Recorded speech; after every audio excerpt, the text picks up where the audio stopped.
Hello, my name is Carli Sanders, and today I want to talk about sports gambling from Chapter 14, specifically Jonte Porter's sports gambling scandal and the ethics of fair play.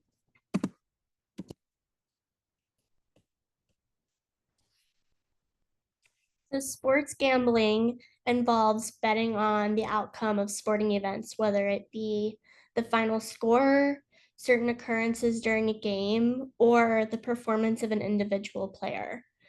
We have seen sports betting grow increasingly across the United States as more states it's becoming legal in more states. We also see many sports betting platforms such as DraftKings partnering with certain leagues, major leagues.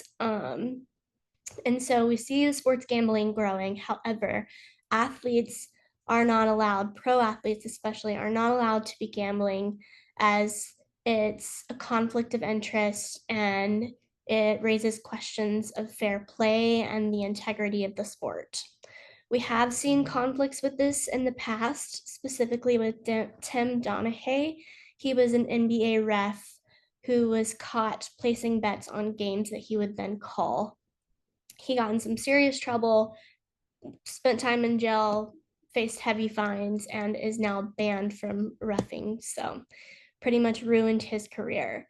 But I specifically want to talk about the most recent event, which is Jonte Porter. Jonte Porter is an American basketball player. He first shined in college at the University of Missouri.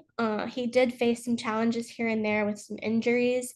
However, people really saw his potential and saw what he could have been. He was a second round draft pick in the NBA in 2019 by the Denver Nuggets, but he later moved to the Toronto Raptors, where he is most recently known to play.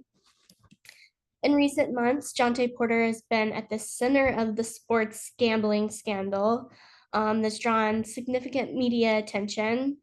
ESPN reported allegations that Porter engaged in sports betting activities that compromise the integrity of the sport.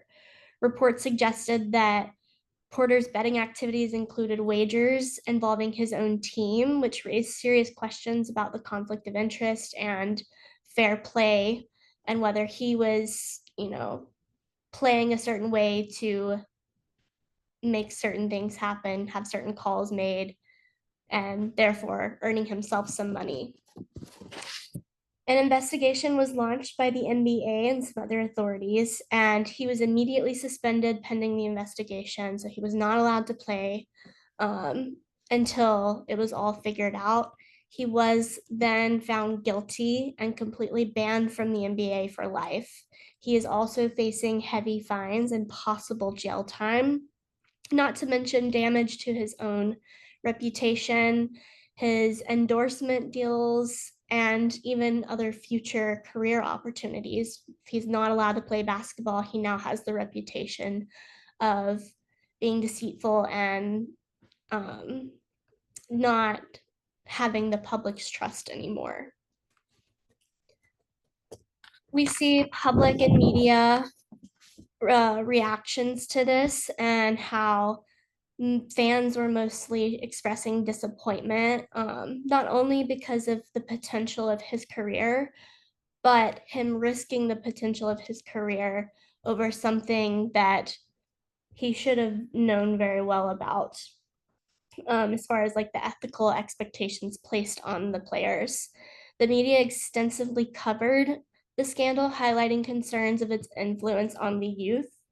And the NBA commissioner, Adam Silver, even called it a cardinal sin to let everyone know that this is not something that would be taken lightly, and this is not something that the NBA as a whole is okay with or will ever allow. Jonte Porter's involvement in the sports gambling scandal raises important ethical questions within the realm of pro sports. Athletes are often held to higher moral standards, serving as role models for fans and young players. This incident underscores the ethical dilemmas that athletes engaging in gambling, especially as sports leagues increasingly partner with betting companies. The situation calls for a deeper examination of how ethical guidelines are communicated to the players and the role of teams and leagues in preventing similar incidences through extensive education and stricter enforcement. I know rookies are specifically made to go through media training, and so they learn how to talk to the media. I feel that they should also go through extensive sports wagering training and just making sure they're educated and understanding what they're risking, what they would lose, that it's not just their current career. It's not just that, oh, suddenly I'm not playing ball anymore. It's that you're losing out on enforcement bills that we talked about. You now have a poor reputation and can't be trusted, which is going to affect your career on down the line. So it's much greater than just placing a bet and getting caught. The Jonte Porter scandal serves as a stark reminder of the ethical challenges and communication complexities that permeate the world of professional sports. As sports gambling becomes more intertwined with major leagues maintaining the integrity of the game, and the trust of the public becomes increasingly critical. The incident not only impacted Porter's career, but also highlighted the need for stronger ethical guidelines and proactive communication strategies within the sports industry. Thank you.